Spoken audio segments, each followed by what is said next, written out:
So right now you're probably wondering why I'm here talking about Facebook.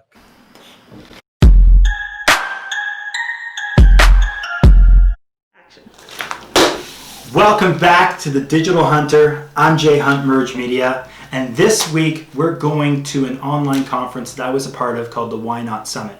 I am kind of bummed, around this time of year I'm starting to book travels to trade shows, conferences around the globe, but due to COVID, we can't do that this year. So a great replacement have been these online conferences, and the Why Not Summit was a great experience to talk to a lot of those business owners and affiliate marketers that would have been at those shows I'd be traveling to. And this week, we really dive into buying traffic from Facebook. It is possible. So check it out. I hope you enjoy this week's episode, and we'll see you next week.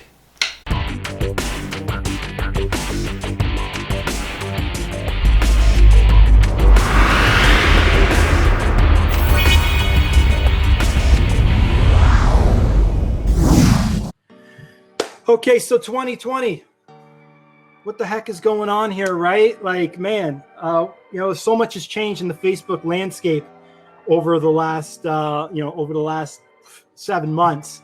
It was just months ago, November, when things were thriving, Christmas was coming, things were popping off, and then suddenly January hit, which always happens. This kind of happens in January, but traffic volumes stay up high because it's January, and then the pandemic hit. And for an agency like mine, what happened was, we lost a lot of clients because we work with a lot of dental, a lot of restaurants and things like that in the mainstream space. So they all kind of died off along with their marketing budgets. But who came on board were a lot of e-commerce products, dating companies, people that were not affected by the pandemic were leaning on Facebook advertising because there was a huge supply and demand issue. There were a lot more eyeballs on the platforms, and less marketers were on the platform. So it was actually pretty refreshing and awesome to see that our cost per clicks and cost per conversions were dropping drastically when the pandemic hit. And then fast forward a bit to what's happening with the whole George Floyd thing and all that stuff, and that just the kind of impact that had on people's feeds, and the kind of the hate speech and all that type of stuff that was fluttering people's news feeds. People were leaning on Facebook as their source for news, and now advertisers need to be cognizant of where their ads are showing on somebody's news feed. Nobody wants to have, an interstitial type of ad or an in-video ad on top of some sort of a potentially a Black Lives Matter or some sort of a Trump video maybe, So, that kind of started this whole boycott, which is happening now, where you have, the likes of Coca-Cola and Levi Strauss, Verizon pulling out their ad budgets out of Facebook, which is causing, for marketers like myself, it's awesome because it's less people in the pool, so it's even dropping our ad costs down even further right now. So these are the advertisers, and they're ranked among the top 100 advertisers. So you have Verizon, which was huge. You might look at this number and think like that's a hell of a lot of money that's being pulled out of Facebook.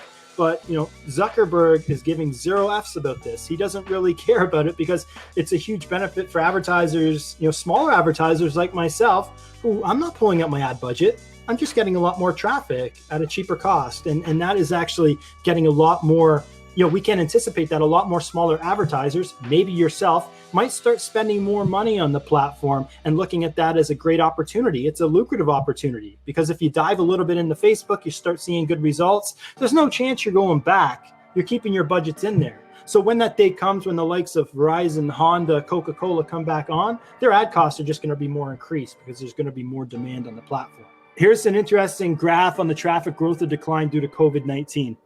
Okay, so, on the right, travel got smashed hard. Nobody's doing an all-inclusive trip to Jamaica right now. It's just not really happening. But, there are industries that are thriving, through the pandemic and through the boycott, media. Everybody's getting their news on Facebook now. Nobody trusts Fox. Nobody trusts CNN. People are relying more on their Facebook feed more than ever. Also, finance, food, energy, health, all that type of stuff is obviously crushing it right now. And adult, another industry that's just crushing it right now.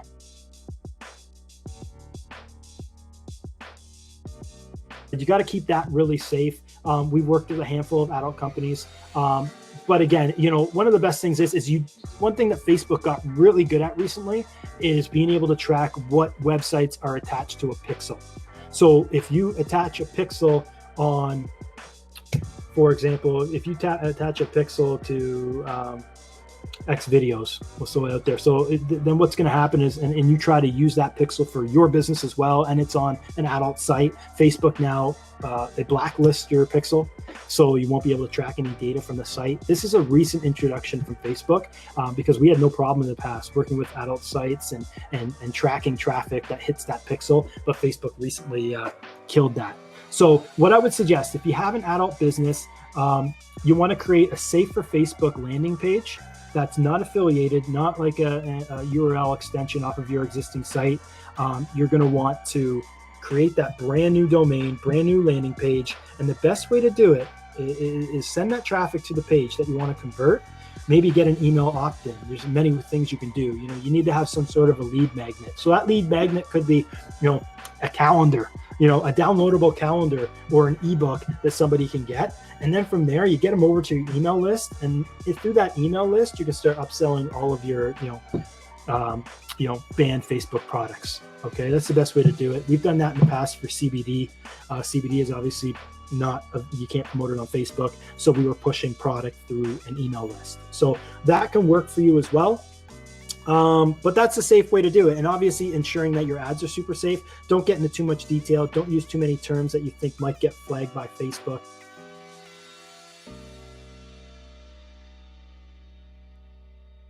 Facebook groups are awesome. Facebook groups are amazing. Like I said, they're prioritized in the newsfeed, but if you don't create that group correctly, it's not going to do much for you. And what I mean by that is creating a group where you have people engage, and it's not just a platform for you to push your product.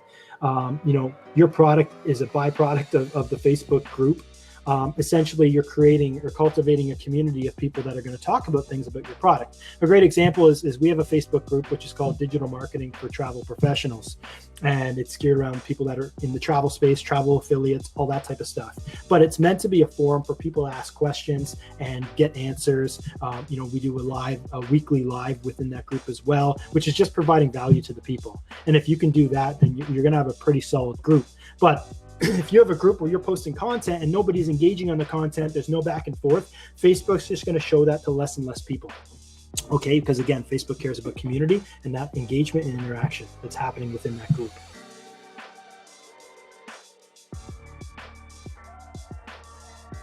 Yeah, so I guess the easy way to say it would be there are platforms out there that do that stuff, but that are only a matter of time before they probably get blacklisted by Facebook.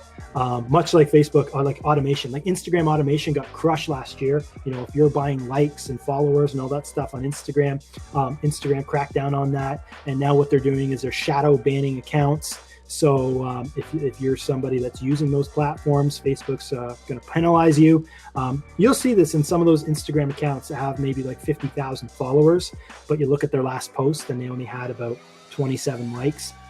There are a ton of fictitious followers that were probably bought. So my point is to go back to, join a competitors group and capture the clients. You can use platforms, but it's not a long-term sort of solution. Using that video content to capture people watching it, just 3 seconds of that video within a group is going to allow you the opportunity to capture those people that are in that group.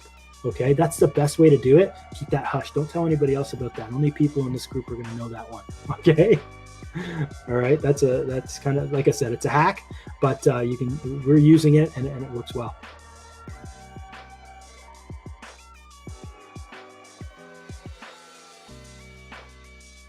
Can't exactly do pop-ups on Facebook right now, but pop-ups are pretty good. We've done that in the past where we've used pop-ups on that actual landing page. Here's a good one. That landing page that you guys could do could be a questionnaire. Okay, build out a page, send traffic to a questionnaire. It could be like, how to impress a girl on a date, for example, if you're a dating company. And then sending traffic there and asking 5 questions. And then to get their results, they need to submit their email. And then you're going to send them the results through email. Okay, that's a great way to collect emails through Facebook. Another one, if you're running a CBD product, is having a pre-qualifying questionnaire. That's a great way to do it. If you have a male, erectile dysfunction product, a great one is top 5 reasons to see if you're right for the prescription, and then sending traffic to a form where people need to kind of fill out or answer these questions prior to getting that email. These are great segues to use Facebook to bring them into your funnel if you do have a product that's faux pas or not doesn't abide by Facebook ad policy. Got to get creative. Keep saying it. Got to get creative, right? Thank you so much, guys. I appreciate your time. We'll talk to you soon. Okay. Cheers.